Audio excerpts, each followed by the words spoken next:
एक इनिशिएटिव बीटो के नाम से कुछ साल पूर्व इसको हम लोगों ने अधिकृत तौर पे बीटो की शुरुआत की थी, बिहार इंटरनेशनल ट्रेड ऑर्गेनाइजेशन करके।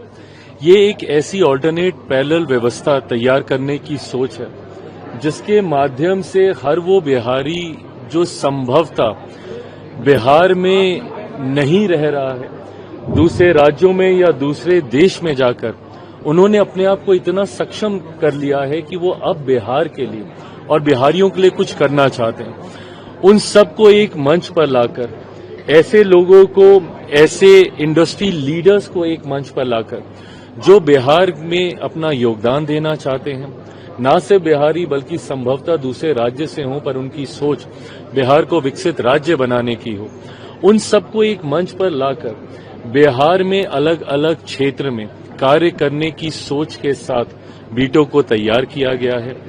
मैं शिक्षा को बहुत ज्यादा महत्व देता हूं। बीटो में हम लोग इनिशियल इनिशिएटिव्स में हम लोग यूनिवर्सिटी पे हम लोग कार्य कर रहे थे। आज जिस तरीके से उसकी घोषणा भी और आज हम लोग LOI भी साइन कर रहे हैं, उसके माध्यम से बहुत जल्द बिहार में एक ग्लोबल स्टैंडर्ड की एक यूनिवर्सिटी मेरे नेता, मेरे पिता आदरणीय रामविलास पासवान जी के नाम पर उसका जल्द ही भूमि पूजन करके निर्माण कार्य शुरू किया जाएगा और जल्द ही सत्र की भी शुरुआत की जाएगी। मैं स्वास्थ्य के क्षेत्र को भी उतना ही महत्व देता हूं और मैं चाहता हूं कि बिहार के हर एक ब्लॉक में एक मल्टी स्पेशलिटी हॉस्पिटल हम लोग खड़ा कर सकें, तैयार कर सकें। उस दिशा में भी हम लोगों ने आज पहल शुरू की है। अलग अलग क्षेत्र में स्टार्टअप्स को कैसे हम लोग बढ़ावा दे सकें, कई ऐसे क्षेत्र में आज हम लोग LOI साइन करके, और ये सिर्फ लेटर ऑफ इंटेंट ही नहीं होगा बल्कि जल्द इसको धरातल पर उतारने की सोच के साथ बीटो आगे बढ़ रहा है। मेरे प्रधानमंत्री 2047 तक भारत को एक विकसित देश बनाना चाहते हैं। भारत विकसित तब बनेगा जब बिहार का हर एक गांव, हर एक परिवार विकसित बनेगा। उस दिशा में बीटो अपना महत्वपूर्ण योगदान सरकार के साथ कदम से कदम मिलाकर देने के लिए तैयार है।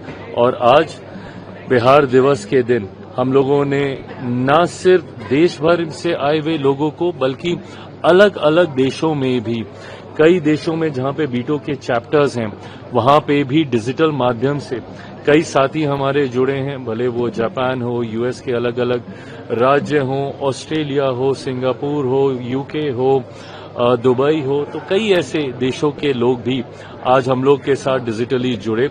हम लोगों ने न सिर्फ बिहार दिवस की शुभकामनाएं दी बल्कि बीटो क्या क्या इनिशिएटिव्स आने वाले दिनों में करने जा रहा है उस पर भी आज विस्तृत चर्चा हुई। यूनिवर्सिटी कहाँ बनेगी? मैं बहुत जल्द इसकी 2-1 जगहें हम लोगों ने चिन्हित कर रखी हैं और मुझे लगता है बहुत जल्द मैं खुद एक बार व्यक्तिगत तौर पर वहां जाकर एक बार निरीक्षण करना चाहता हूं और मुझे लगता है बहुत जल्द इसकी घोषणा की जाएगी। मैं चाहता हूं मेरे नेता, मेरे पिता आदरणीय रामविलास पासवान जी का जयंती दिवस आने वाला है जुलाई में, 5 जुलाई को उनका जयंती दिवस है, उससे पहले हम लोग इसकी शुरुआत करें। सर, प्रधानमंत्री नरेंद्र मोदी के नाम एक रिकॉर्ड बना है कि उन्होंने सबसे ज्यादा दिनों तक पब्लिक ऑफिस में सेवा दी है। इससे पहले सिक्किम के पूर्व मुख्यमंत्री पवन सिंह तमलई के नाम रिकॉर्ड था। मैं मेरे प्रधानमंत्री जी को विशेष तौर पर, ये उपलब्धि सिर्फ उनकी उपलब्धि नहीं है, मैं मानता हूं कि ये उपलब्धि हर उस देशवासी की है जिन्होंने मेरे प्रधानमंत्री पर विश्वास रखा, उनकी सोच पर विश्वास रखा। और ये कोई सामान्य बात नहीं है। इतने दिनों तक आप सरकार के प्रमुख स्तर पर रहकर जन सेवा में आप अपना योगदान दें। जिस तरीके से आज प्रधानमंत्री जी के नाम ये रिकॉर्ड, और हम लोगों ने खुद देखा है लगभग पिछले 2.5 दशक से ज्यादा निरंतरता में वो सरकार के सर्वोच्च पद पर रहते हुए, चीफ मिनिस्टर, मुख्यमंत्री के तौर पर हो या देश के प्रधानमंत्री के तौर पर हो, जिस ईमानदारी, जिस निष्ठा, जिस तत्परता के साथ उन्होंने जन सेवा को प्राथमिकता देने का काम किया, हम लोगों ने इस बात का भी अनुभव किया कि बिना रुके, बिना थके उन्होंने ये कार्य किया। दिन में 18-18, 20-20 घंटे कार्य करना, नवरात्रि के दिन चल रहे हैं, मैं मानता हूं इसमें बिना कुछ खाए हुए जिस तरीके से वो देश सेवा में वो लगे रहे, आज यही कारण है कि आज वैश्विक स्तर पे इतनी चुनौतियां होने के बावजूद भारत में एक स्थिरता का माहौल है।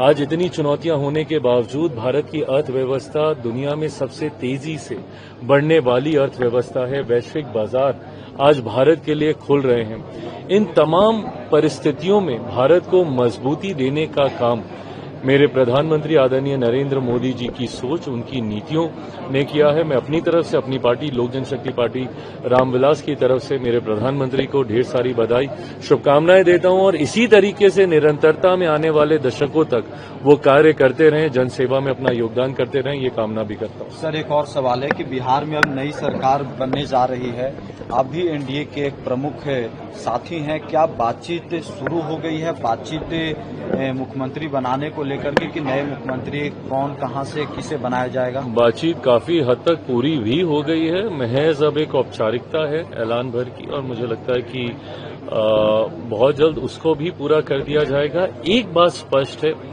कि जो भी नई सरकार का नेतृत्व करेगा वो मेरे मौजूदा मुख्यमंत्री, हमारे बिहार के मौजूदा मुख्यमंत्री आदरणीय नीतीश कुमार जी के अनुभव, मार्गदर्शन, उनकी सोच पर चलने वाला वो नेतृत्व होगा। एनडीए उतनी ही एकजुटता के साथ, एनडीए के पांचों घटक दल उतनी ही एकता के साथ नए नेतृत्व का भी समर्थन करके बिहार को विकसित राज्य बनाने की सोच को आगे लेकर बढ़ने का कार्य करेंगे। आपकी पसंद भी सम्राट चौधरी ही है सर, क्योंकि जीतन राम मांझी ने साफ साफ कह दिया है कि उन्हें बनाया। जैसा मैंने कहा कि गठबंधन के भीतर ये बातें चल रही हैं और मैं हमेशा इस बात का पक्षधर रहा हूं कि जब तक गठबंधन की बातचीत औपचारिक तौर पर सार्वजनिक ना हो उसके ऊपर चर्चा नहीं करनी चाहिए, बट मुझे लगता है कि बहुत जल्द नाम की घोषणा कर दी जाएगी।